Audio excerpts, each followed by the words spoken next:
trying very hard. But what this bill is about banning conversion therapy. So on the surface, it looks like a good thing. But there's two components to this bill. It's going to ban conversion therapy based on someone's sexual orientation. Pretty much everyone agrees with that. Sexual orientation is immutable, and we should be trying to change people who are gay or lesbian to heterosexual. But there's this other component of this bill which has to do with gender identity. Totally different issue. They try to conflate the two, and it's all very strategic because they know no one wants to speak out against trying to convert someone's sexual orientation because that's a forward practice. Gender identity, there's a flaw in this bill right from the get-go. It says in the preamble that it's a myth that gender identity ever changes. But trans activists themselves will tell you that gender identity is fluid. They'll say you can be a boy one day and a girl the next. You can be both, you can be neither. And we have all these kids now getting into their 20s who transitioned as teens and they're now detransitioning. But all this medical harm has been done to them. And so if gender identity was truly immutable and never changed, how do we explain this huge wave of detransitioners that are coming? Just in one Reddit group alone, there's over 20,000 young adults who are now detransitioning. And this is just going to get bigger and bigger. But this bill is going to make it a criminal offense punishable by 5 years in prison. If even a professional therapist, a PhD, a counselor, is deemed to be trying to convert the gender identity of a child. They can't actually define what that means in the bill. They can't define what gender identity conversion therapy is. But in practice, what's going to happen is all the therapists who have practices treating these children, they're going to stop. Because it's simply a matter of time until some extremist comes for their practice and says that they're trying to convert their kid. And these therapists will end up in court, having to defend their practice, spending up to 5 years in prison, watching their reputation get dragged through the mud. We've already seen this happen in California, where they already passed the same sort of bill, and in Australia. And it's put a whole chill on the counseling profession. So then where will these kids go if they can't get talk therapy? They'll end up in the gender clinics at these children's hospitals, where the only option is what's called gender-affirming care, or affirmation only. So the psychologists, the social workers, the endocrinologists, they don't ask any questions of these children to determine the source of their dysphoria. They simply medicate them straight away with this experimental drug called Lupron, which is a very harsh drug. Women with endometriosis can only go on it for a period of not longer than 6 months. We'll give this to kids for the entire duration of their puberty. And then they go on to cross-sex hormones and surgeries. And it's sterilizing children. And we're not allowed to say the truth. So I'm out here just having one conversation at a time, trying to spread awareness, because it's my belief that eventually enough people will understand what's going on, and we can put a stop to this barbaric practice. Chris, you want to say all of this in the mic instead? Sure. We're going to start the public speaking. I'll let PDF speak first, then you, then I'll finish. Sure. Dear lovely cameramen, that we really appreciate your presence. We're going to be starting the public speaking. Donc, la première personne à parler? Oui.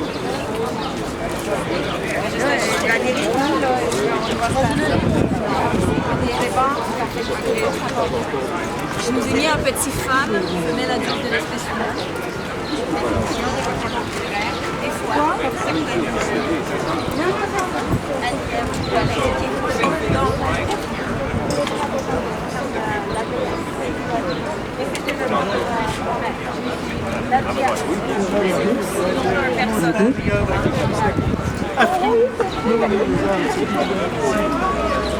The last 2 times I was in Montreal, it was really peaceful.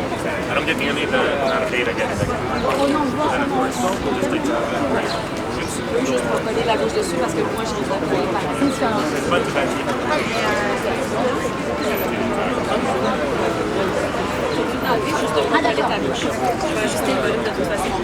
Bonjour tout le monde.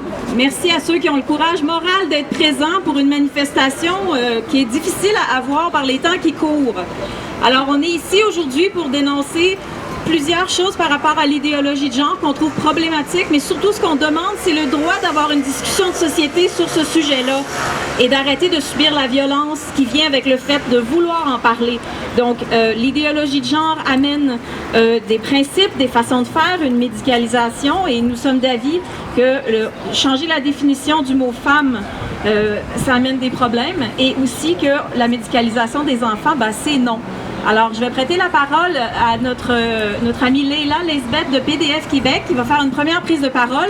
PDF Québec est ici aussi parce que en ce moment se vote la proposition de loi C6 qui va gravement affecter notre possibilité d'aider un enfant à comprendre pourquoi il est mal dans sa peau au lieu d'aller vers une médicalisation de son malaise. Alors, je prête la parole à Leila et je vous remercie d'être ici.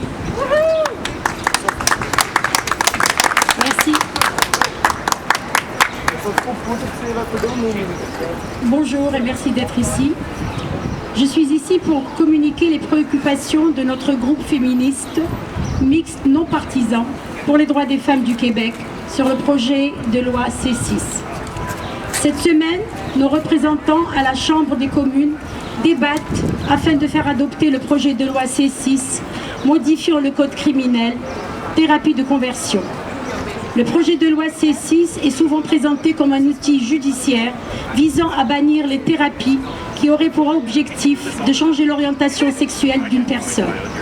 Mais il s'agit d'une seule partie de ce projet de loi, celle qui fait consensus parmi les Canadiennes et les Canadiens.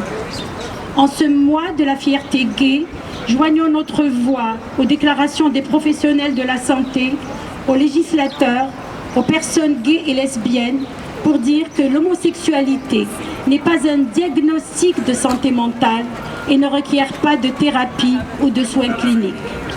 Nous nous opposons fermement à des pratiques thérapeutiques qui chercheraient à modifier l'orientation sexuelle d'une personne.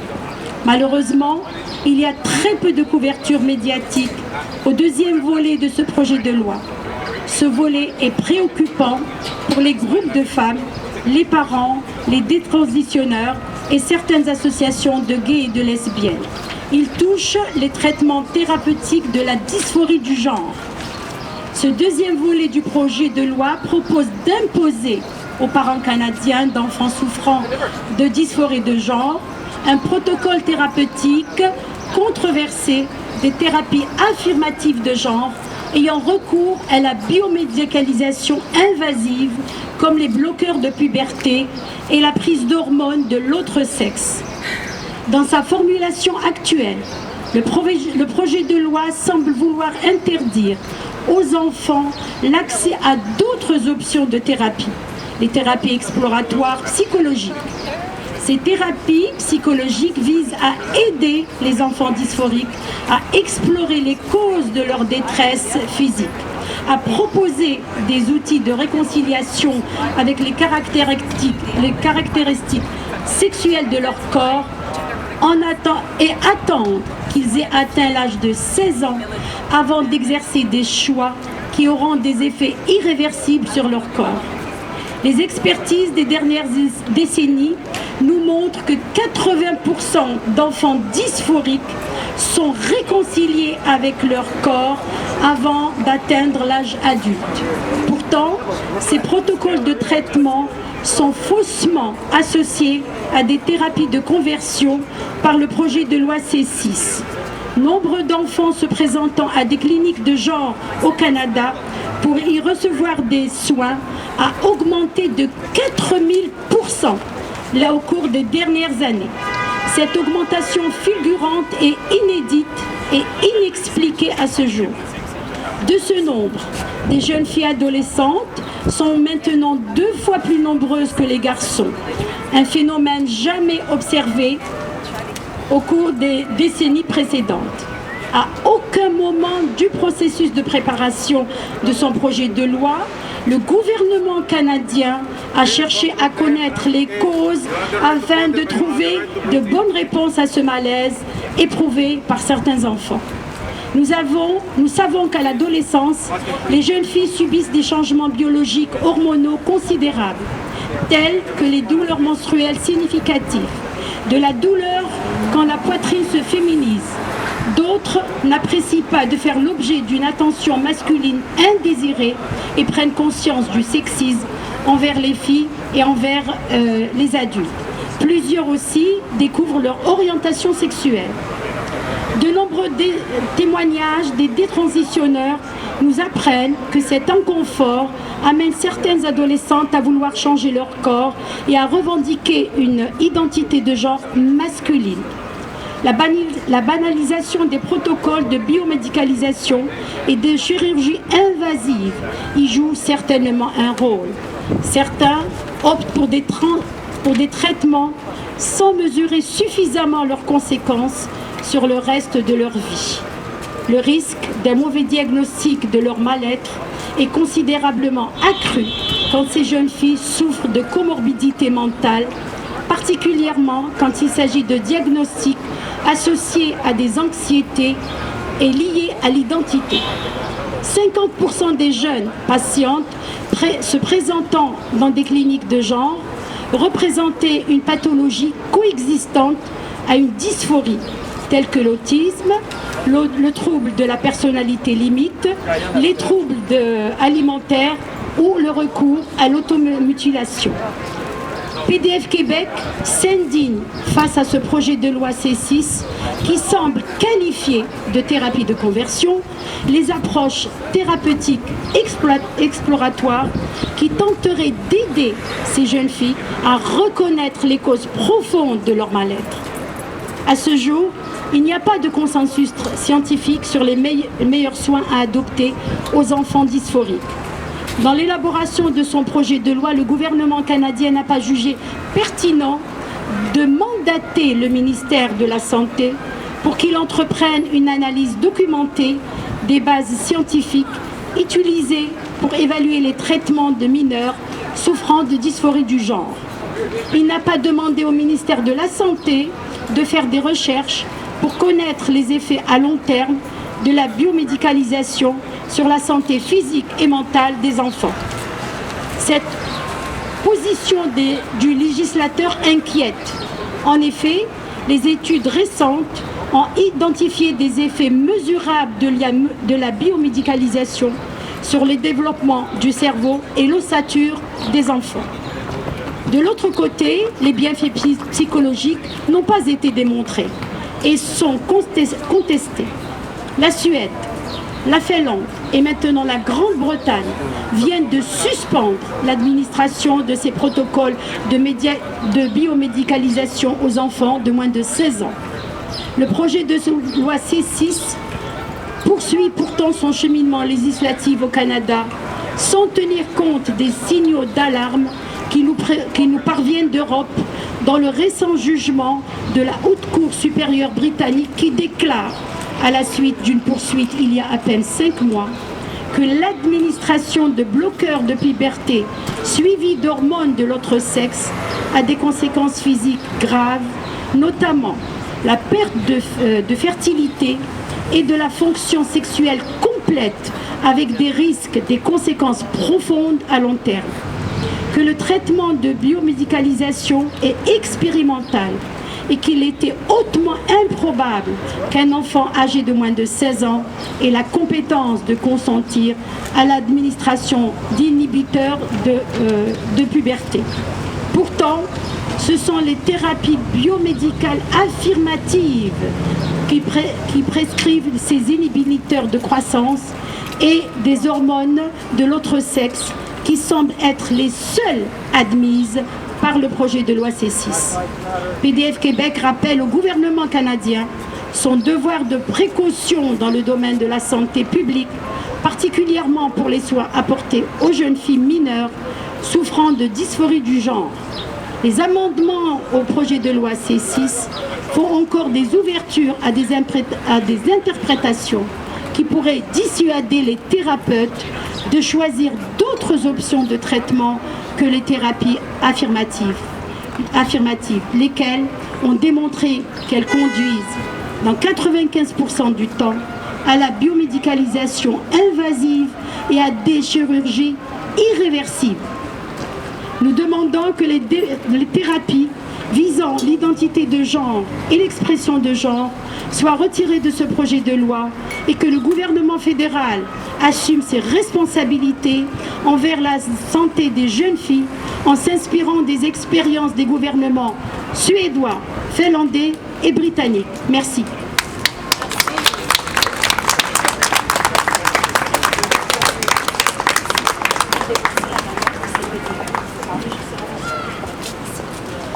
Merci à Leila de PDF Québec d'avoir mentionné des craintes rationnelles et vraiment légitimes qu'on a par rapport à ce projet de loi-là. Je vais maintenant prêter la parole à notre camarade pour le droit des enfants du Québec, Clémence Tréligne.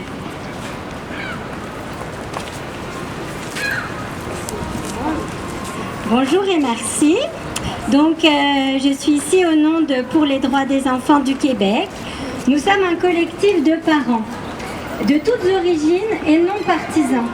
Nos enfants sont inscrits en ce moment dans le système scolaire québécois. Nous sommes soucieux du bien-être des jeunes du Québec et de leur épanouissement sans entrave.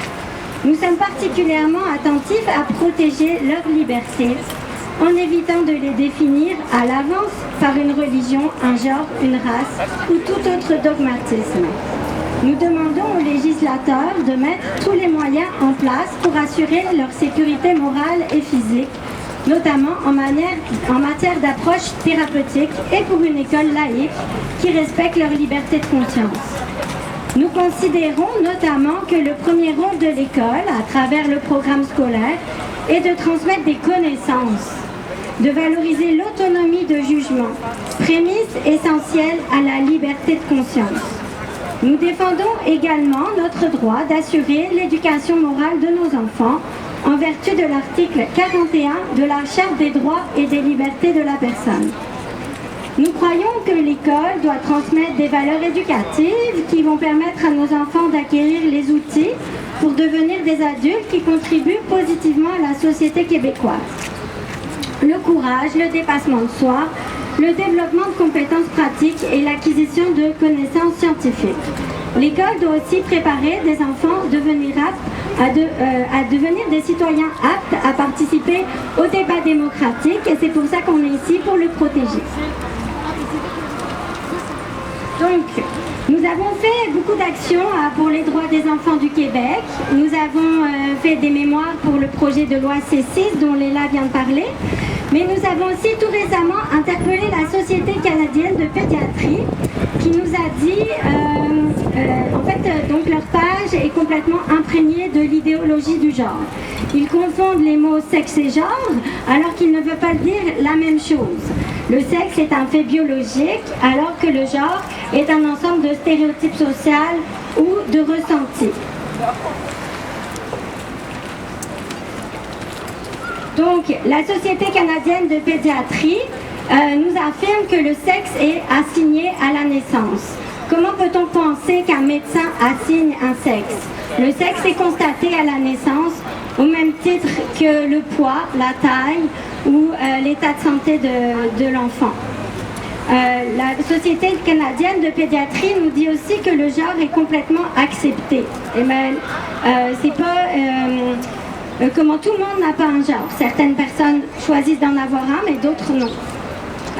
Et puis, c'est très important d'identifier un enfant par son sexe. Les courbes de croissance sont différentes pour les filles et les garçons. Certaines affections, dont l'autisme, se manifestent de manière très différente chez les filles et les garçons. Donc, c'est très important pour un médecin de connaître le sexe d'un enfant et non son genre. Et puis, on induit les gens en erreur en associant l'orientation sexuelle au genre plutôt qu'au sexe. L'homosexualité, c'est le fait d'être attiré par des personnes de même sexe que soi. Dire qu'être homosexuel consiste à être attiré par une personne du même genre est faux, mais porte atteinte aux droits des jeunes homosexuels d'entendre parler correctement de la réalité qui les concerne. Et puis, la Société canadienne de pédiatrie suggère dans son document qu'un enfant pourrait être né dans le mauvais corps. Donc, par exemple, ils utilisent les expressions « un enfant qui naît dans le corps d'une fille » ou « un enfant qui n'est ni fille ni garçon, mais simplement lui-même » ou encore l'expression « véritable identité de genre » par opposition au sexe biologique. Alors, on pourrait s'attendre de telles phrases de militants, mais là, ici, il s'agit du corps médical. Et puis, plutôt que d'insinuer qu'un enfant pourrait être né dans le mauvais corps, le travail des pédiatres, c'est de promouvoir l'importance du jeune à développer une image positive de son corps, comme nous disait Leila, qui est parfois difficile pour les jeunes filles, et de vivre les changements corporels qui sont associés à la puberté.